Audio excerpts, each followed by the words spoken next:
এবারে দেখো next problem কি বলেছে অঙ্কটিতে। অঙ্কটি সলভ করার আগেই প্রথমে প্রশ্নটিকে পড়ে নিই, তারপর এর টেকনিক, কনসেপ্ট, ট্রিক্স চিত্র সহকারে আমি এই অঙ্কটির সমাধান তোমাদের দেখাচ্ছি। একদম মনের মধ্যে পুরো ক্লিয়ার হয়ে যাবে যে কি বলতে চেয়েছে, কি নির্ণয় করব, কেমন করে নির্ণয় করব। তো চলো প্রথমে প্রশ্নটি পড়ে নিই। কোনো ব্যাংক বার্ষিক 5% হারে সরল সুদ দেয়। ওই ব্যাংকে দীপুবাবু বছরের প্রথমে 15,000 টাকা জমা দেওয়ার 3 মাস পরেই 3,000 টাকা তুলে নেন এবং টাকা তুলে নেওয়ার 3 মাস পর আবার তিনি 8,000 টাকা জমা দিলেন। ওই বছরের শেষে দীপুবাবু সুদে আসলে কত টাকা পাবেন?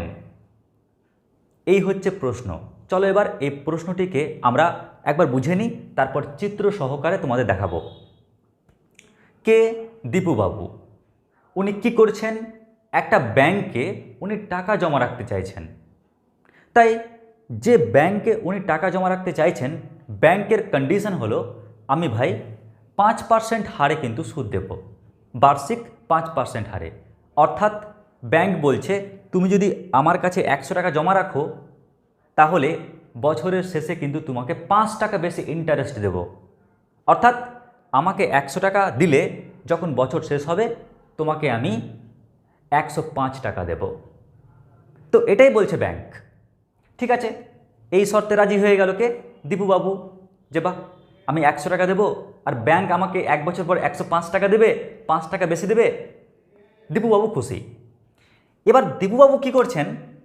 উনি পাগলের মতন কাজ করছেন। আরে ভাই কি প্রয়োজন, একবারে টাকাটা দিয়ে দে, তা না। উনি বছরের প্রথমে 15,000 টাকা জমা রাখলেন। 3 মাস পর হঠাৎ বাড়িতে অভাব, লকডাউনে অবস্থা খারাপ। উনি কি করলেন? উনি 3,000 টাকা 3 মাস পর তুলে নিলেন। আবার যখন 3 মাস গেল, দেখছেন বা অনলাইনের মাধ্যমে ভালো ইনকাম হচ্ছে, তখন ওনার কাছে টাকা বেশ ভালো আসলো। 3 মাস পর 8,000 টাকা আবার উনি জমা দিলেন ব্যাংকে।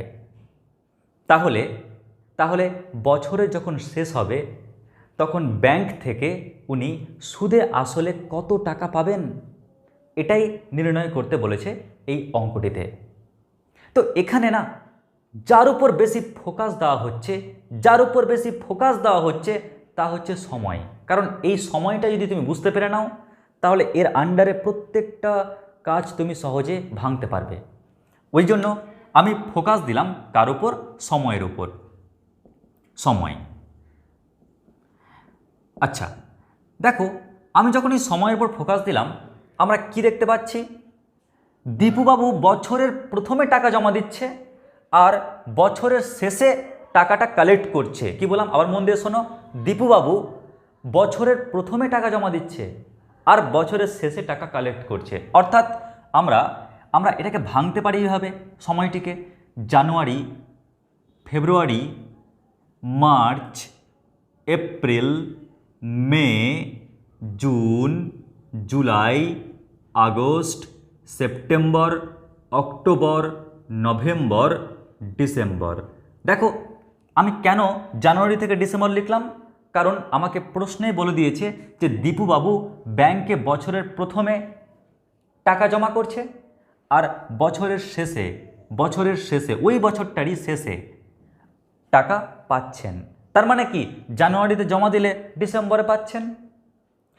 তাহলে আমরা এই সময় রেসপেক্টে অঙ্কটিকে প্রথমে সাজিয়ে নিই। এবার কেমন করে সাজাচ্ছি সকলে এবার একটু মন দিয়ে ভালো করে লক্ষ্য করো। কি বলেছে এখানে? ওই ব্যাংকে দীপুবাবু বছরের প্রথমে 15,000 টাকা জমা রাখেন। ও তার মানে আমরা বুঝতে পারছি যে আসল কত, প্রিন্সিপাল কত? প্রিন্সিপাল হচ্ছে কত? 15,000 টাকা।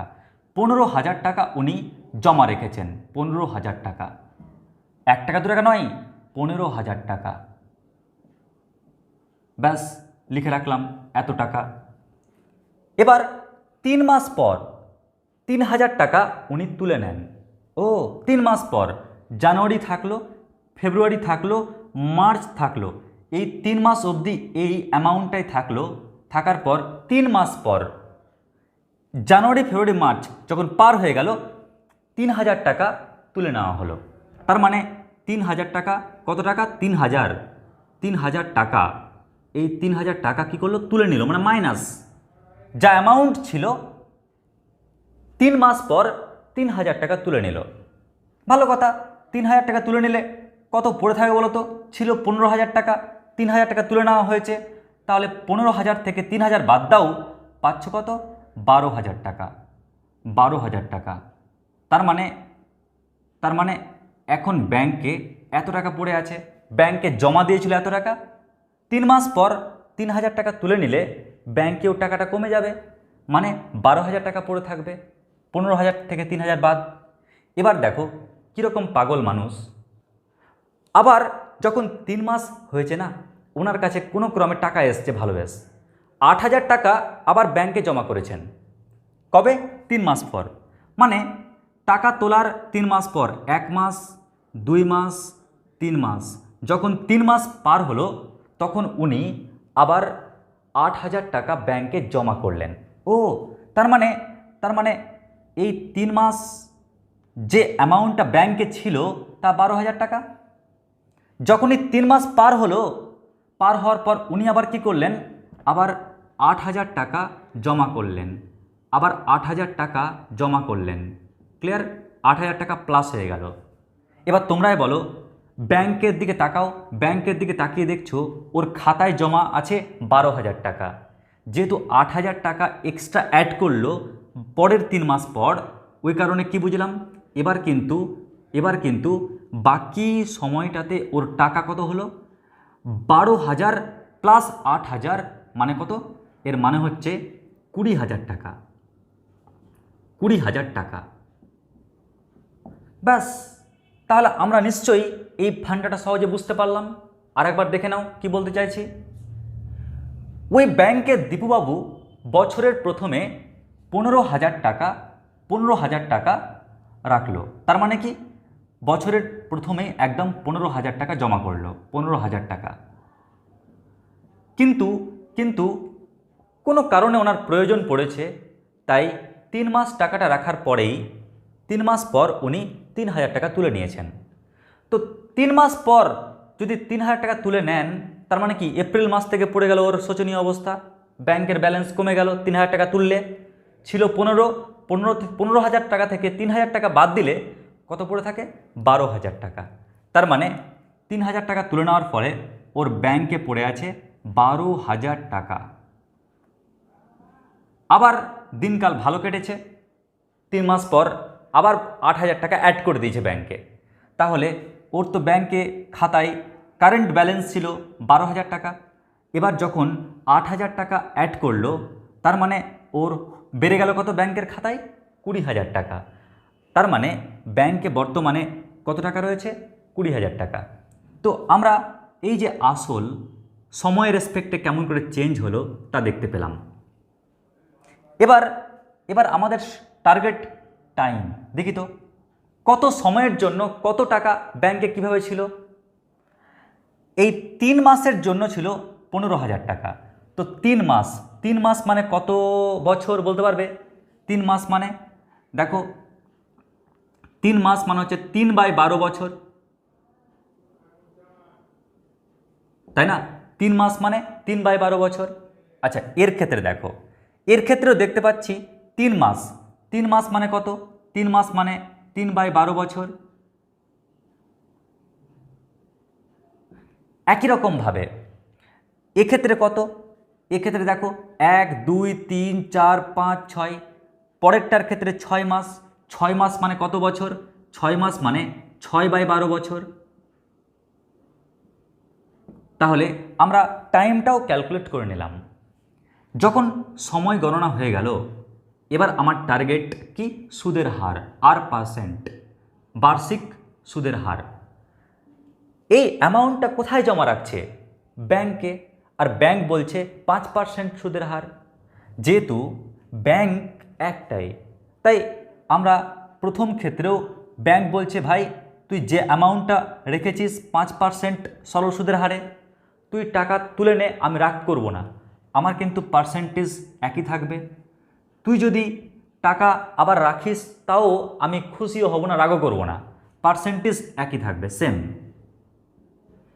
তাহলে আমরা শতকরা সুদের হারটা পেয়ে গেলাম, বার্ষিক সুদের হার পেয়ে গেলাম। তাহলে আমরা এখান থেকে না খুব সহজে মোট সুদ পেয়ে যাব, মোট সুদ পেয়ে যাব।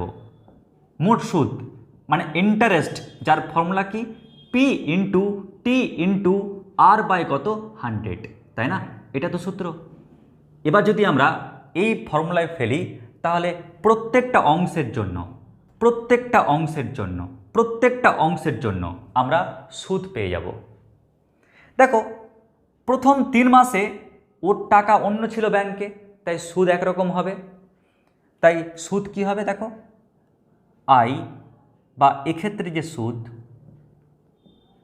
সমান হবে পি। পি মানে কত, আসল কত, এখানে আসল হচ্ছে 15,000 টাকা, মানে 15,000 ইন্টু ইন্টু টি। টি মানে কি 3/12।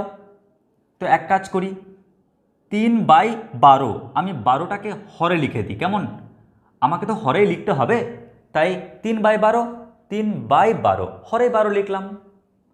আচ্ছা, ইন্টু ইন্টু কি আর, আর এর মান কত 5, আর হরে কত রয়েছে, অলরেডি হরে 100 আছে, তাই 100 লিখলাম।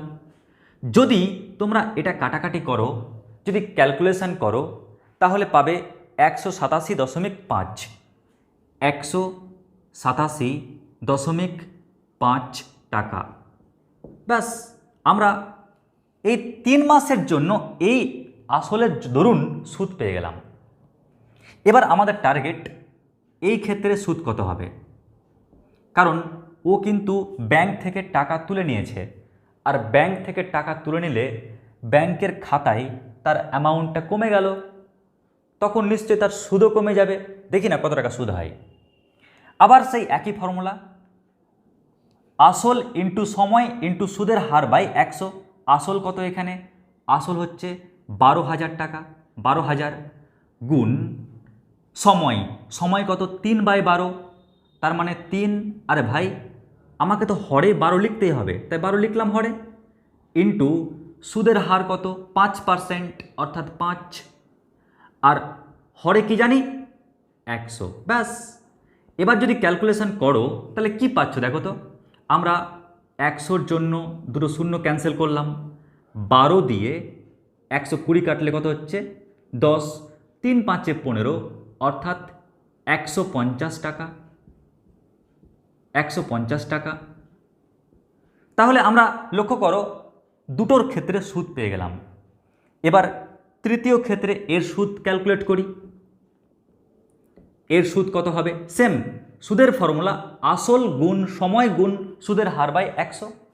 তাহলে আমরা এখানে আসল কত পাচ্ছি, আসল দেখতে পাচ্ছি 20,000 টাকা, কারণ ও 8,000 টাকা এক্সট্রা আবার অ্যাড করেছিল, তার টাকাটা বেড়ে গেছে ব্যাংকের খাতায়।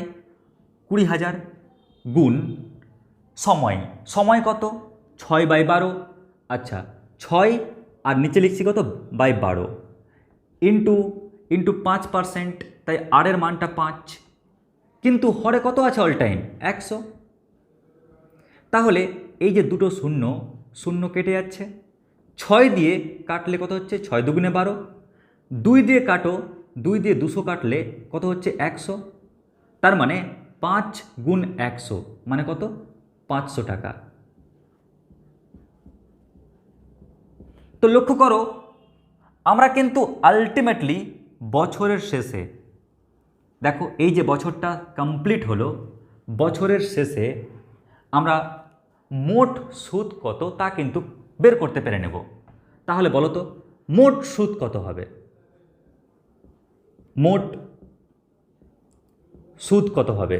তাহলে মোট সুদ এত টাকা যোগ এত টাকা যোগ এত টাকা, তার মানে আমরা যোগ করলে কত পাচ্ছি 5.77, প্লাস 5 কত হয় 13, আর এখানে 5 6 7 8, 837.50, অর্থাৎ 837 টাকা 50 পয়সা, তাই না? তার মানে এত টাকা সুদ, এত টাকা পেলাম বছরের শেষে। কিন্তু এবার আমাদের কিন্তু এটা চাইনি, ওরা কি চেয়েছে বলো তো? বলেছে ওই বছরের শেষে, ওই বছরের শেষে দীপুবাবু সুদে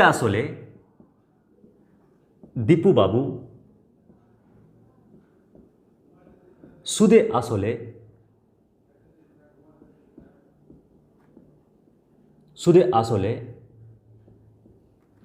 পাবেন কত টাকা? তো লক্ষ্য করো, সুদে আসলে বলেছে, তার মানে কি আমরা আসলটাকে লিখব, আসল কত টাকা, আর আমরা সুদ লিখব, সুদ কত টাকা। ব্যাস, যোগ করে যা পাবো অ্যান্সার কি হবে, অত টাকা অ্যান্সার হবে, তাই না? এই তো হচ্ছে তোমাদের অঙ্কটির অ্যান্সার। তো কি বললাম, ওই বছরের শেষে দীপুবাবু সুদে আসলে কত টাকা পাবেন। এখন দেখো, আসল প্লাস সুদ, এখন আসলটা কত আর সুদটাই বা কত, তুমি তো দেখেই বুঝতে পারছো। আলটিমেটলি আমরা সুদ কত টাকা পেয়েছি, আমরা সুদ পেয়েছি 837.50 টাকা, আমরা সুদ পেয়ে গেছি। এখন আসল কত? অনেকে ভুলবশত আসল কি করে জানো, এই তিনটে আসল যোগ করে ফেলে, বাট না, তোমরা একটু খেয়াল করো চিত্রের মাধ্যমে, তাহলে তোমরা এখানে আসলটা কি হবে পারফেক্ট পুট করতে পারবে। কীরকম দেখো, ইনি হচ্ছেন দীপুবাবু, ক্লিয়ার? ইনি হচ্ছেন দীপুবাবু, উনি কোথায় টাকা জমা রেখেছেন? ব্যাংকে। এই হচ্ছে ব্যাংক, এই ব্যাংকে উনি টাকা জমা রেখেছেন। কোন শর্তে জমা রেখেছেন? ব্যাংক বলছেন যে বার্ষিক 5% সরল সুদের হারে। এবার দীপুবাবু কিন্তু টাকাটা যখন জমা রাখছেন, যে টাকাটা জমা রাখছেন ওই টাকাটা কি, আসলে ওই টাকাটাই হচ্ছে আসল, তাই না? ওই টাকায় আসল, যে অ্যামাউন্ট জমা রাখছেন দীপুবাবু ওই অ্যামাউন্ট কি, আসল। কিন্তু প্রবলেমটা কি জানো, প্রথমে উনি 15,000 টাকা জমা রেখেছিলেন, ভালো কথা, ব্যাংক খুশি ছিল। কিন্তু 3 মাস পর 3,000 টাকা আবার তুলে নিয়েছেন। 3 মাস পর 3,000 টাকা তুললে 15,000 থেকে 3,000 বাদ দিলে টাকাটা কমে গেল, হয়ে গেল কি 12,000 টাকা। তাহলে আসলটা কি চেঞ্জ হয়ে গেল না? প্রথমে ওই ঘরটাতে কে বসেছিল? 15,000 টাকা, এবার ওই ঘরটাতে কে বসছে? 12,000 টাকা। আমাদের দরকার ফাইনাল আসল কত। এবার দেখো, যখন আবার 3 মাস পার হয়েছে, 8,000 টাকা অ্যাড করা হয়েছে, 8,000 টাকা যদি যোগ করা হয় তাহলে এখানে অ্যামাউন্টটা বেড়ে কত হয়ে গেল? 20,000 টাকা। তো লক্ষ্য করো, আমরা দেখতে পাচ্ছি কখনো এখানে প্রথমে বসেছে 15,000 টাকা, তারপর টাকা তুলে নেওয়ার পর এখানে বসেছে কত? 12,000 টাকা, আবার টাকা অ্যাড করার পর এখানে বসেছে 20,000 টাকা। মানে ব্যাপারটা এরকম, মুখ্যমন্ত্রী বা প্রধানমন্ত্রীর চেয়ারের মতন, কখনো এই মন্ত্রী বসছে, কখনো ওই মন্ত্রী বসছে। তো ঠিক আমরা কিন্তু দেখব বর্তমানে কত টাকা রয়েছে, যে টাকাটা রয়েছে ওটাই তো হচ্ছে অ্যাকচুয়াল আসল। এর মানে আমি এটাই বলতে চাইছি তোমাদের, আমার প্রিয় ভাই বোনেরা, যে ব্যাংক অত বুঝবে না। ব্যাংক লাস্টে বলবে, ভাই আমাকে তো তোকে টাকাটা ফেরত দিতে হবে, তুই যে টাকাটা আমাকে জমা দিয়েছিস আমি তো তোকে টাকাটা ফেরত দেবো ভাই, কিন্তু আমি যে তোকে টাকাটা ফেরত দেব আমি নিশ্চয়ই সুদ আর আসল মিলিয়ে তো দেব। ফাইনালি পরিশেষে তোকে যে টাকাটা আমি ঘুরিয়ে দেব, তো আমার ব্যাংকের খাতায় যে টাকাটা দেখতে পাবো ওটাই তো তোকে ফেরত দেবো আগে, তারপর ইন্টারেস্ট তো দেবই, কিন্তু ব্যাংকের খাতাতে তোর নামে কত টাকা জমা আছে আলটিমেটলি পরিশেষে 1 বছর পর অ্যান্সার 20,000 টাকা। এটাই কিন্তু জমে আছে টাকা। দেখো তাই ব্যাংক বলছে আমি বুঝি না যে কখন কোন অ্যামাউন্টটা ছিল, আমি এটাই বুঝি যখন আমি তোমাকে টাকাটা ফেরত দেব তখন আমার তো টার্গেট আমি দেখব ব্যাংকের খাতায় তোমার নামে কত টাকা জমা আছে, ওটাই আসল। তো দেখতে পাচ্ছি আলটিমেটলি পরিশেষে সব কিছু বাদটা দিয়ে আলটিমেটলি 20,000 টাকা জমা রয়েছে। তার মানে কি, তার মানে তোমাকে 20,000 টাকাটা দেব, যে 20,000 টাকাটাই হচ্ছে কি প্রিন্সিপাল বা আসল। তার মানে আমরা বুঝে গেলাম যে ওই বছরের শেষে দীপুবাবু সুদে আসলে পাবেন কত টাকা, আসল যোগ সুদ। তার মানে এখানে আসলের এই যে মন্ত্রিত্ব পদ কে বসে আছে, 20,000 টাকা। তাই আমরা এই 20,000 টাকা লিখব এখানে 20,000। এবার আমরা যদি এই 20,000 যোগ 837 টাকা 50 পয়সা যোগ করে দিই তাহলে কত পাচ্ছি, পাচ্ছি 2,837.50 টাকা বা 2,837 টাকা 50 পয়সা। এই হচ্ছে এই সমস্যাটার সমাধান।